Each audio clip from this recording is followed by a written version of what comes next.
Greetings, Earthlings. Have you liked to study about space? And now I think you know more about me and my family than I do. Very cool. How are you? Well, I have to tell you that I grew up in Crown Point, Indiana. It's not too far from here. And I went to Purdue University. You guys know that, right? And my wife went to Purdue University.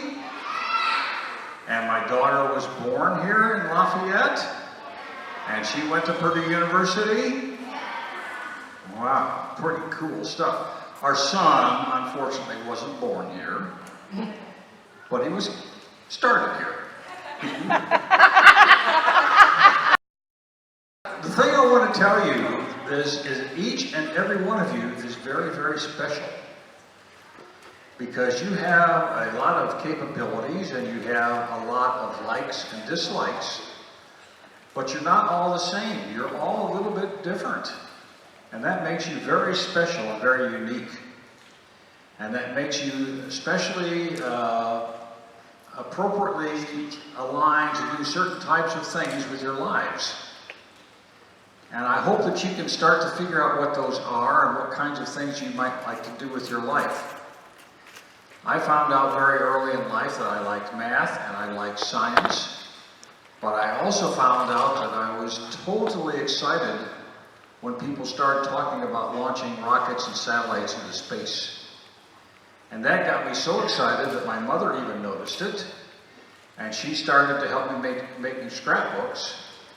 And by making those scrapbooks, I learned that it was scientists and engineers that were doing that work.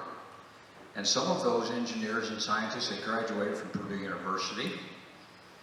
And so I was in the 4th grade when those first satellites were launched into space, a long time ago. And that helped me to decide that I wanted to go to Purdue, that I wanted to become an engineer, and that I wanted to get involved in our country's space program. Now, each of you should be thinking about what you would like to do, and what you like and what you don't like, and start talking to your parents, and to your teachers, and maybe your grandparents, and see if you can figure out what you want to do with your lives, and then to set goals for yourself, and to study hard, and to work hard, and not give up too easily in pursuing those goals. Because I think as you studied my book, you found out that I didn't succeed to become an astronaut the first time I tried, and I didn't succeed to become a student at test pilot school the first time I applied. So you can't give up too easily. You have to continue to believe in yourself and to try harder. And above all, trust in God. If you have a frustration in life, if you have something that's disappointing, take it to God in prayer, and God will help you. If you don't remember anything else I say today, remember that. Okay? All right. Well, I understand that you have a lot of questions for me, so if you'll quietly raise your hand. And I told you. yeah, okay. What age were you when you started to be interested in space? Very good question. 6 years old. How many of you are 6 here? Oh. We're going to talk about that. And so I made those scrapbooks that I talked about earlier. And that helped me to learn enough information so that when I was, hey guys, when I was 10 years old, I decided I would go to Purdue and be an engineer and get in our country's space program. Okay? What was the most dangerous part of your career in space? Good question. The most dangerous part of the space program was the launch. The launch was a very exciting event. In 8.5 minutes, we went from standing on the launch pad to going around the world, 100 and some miles up and traveling at 5 miles a second in just 8.5 minutes. So it was a very exciting, very dynamic, risky event. When you went around the world, did you see any thunderstorms and lightning? Yeah, that's really neat. People don't think about seeing the ground at night. But at night you can see the outline of continents because of the lights right along the coastlines. A lot of times you can even see big cities, even in the middle of the country because of the lights. And you can see storms at night. I'll never forget going across South America at night, and there was this huge thunderstorm that extended over a good share of the continent. And we were watching it, and all of a sudden it got kind of quiet, like it was almost not any lightning going off.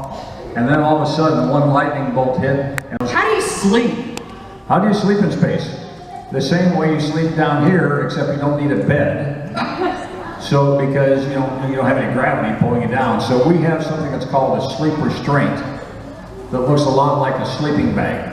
Awesome. And we get in those, and that keeps us from floating around in the middle of the night and waking ourselves and other people up. Do you always have to be buckled, or is there a certain button that you don't flip?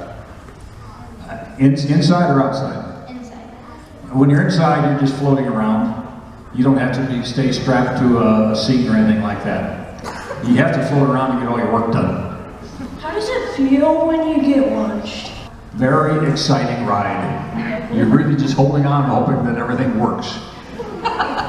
And actually facing the hazards of flying in space, but it was a lot of fun. Did you get to touch any planets? I didn't touch any planets except for my favorite planet. Do you know which one that is? The Earth.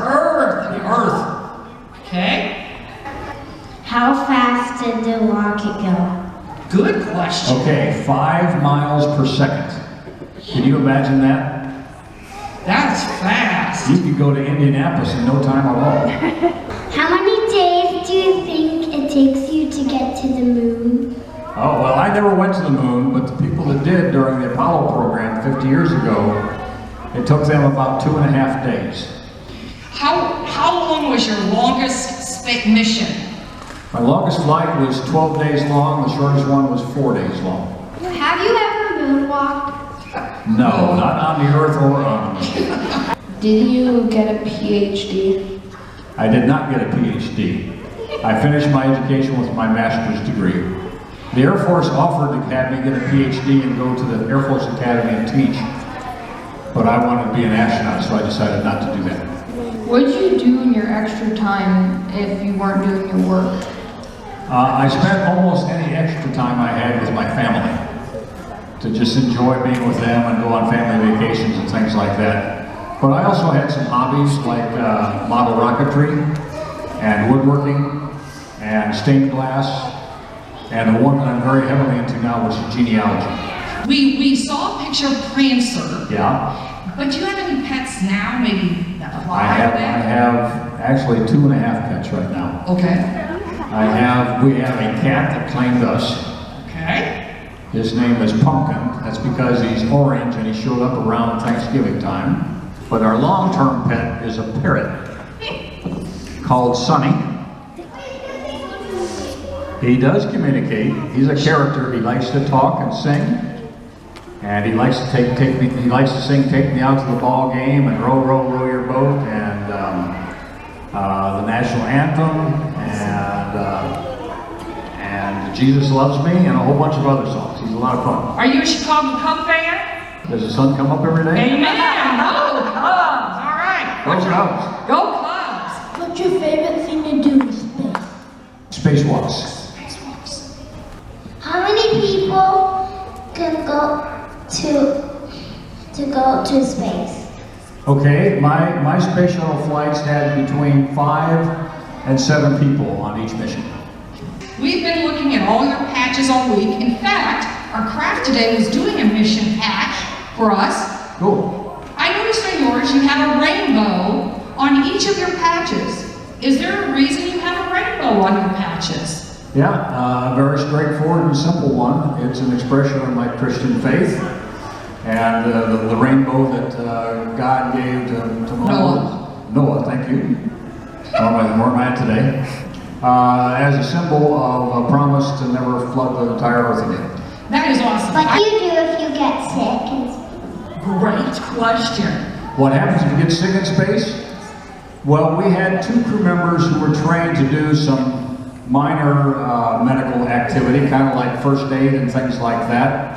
But if a person became really sick and needed an operation or to go to a hospital or something like that, we would have terminated the mission early and brought them back down to the ground and get them to the help they needed. That's interesting. What did your body feel like when you landed?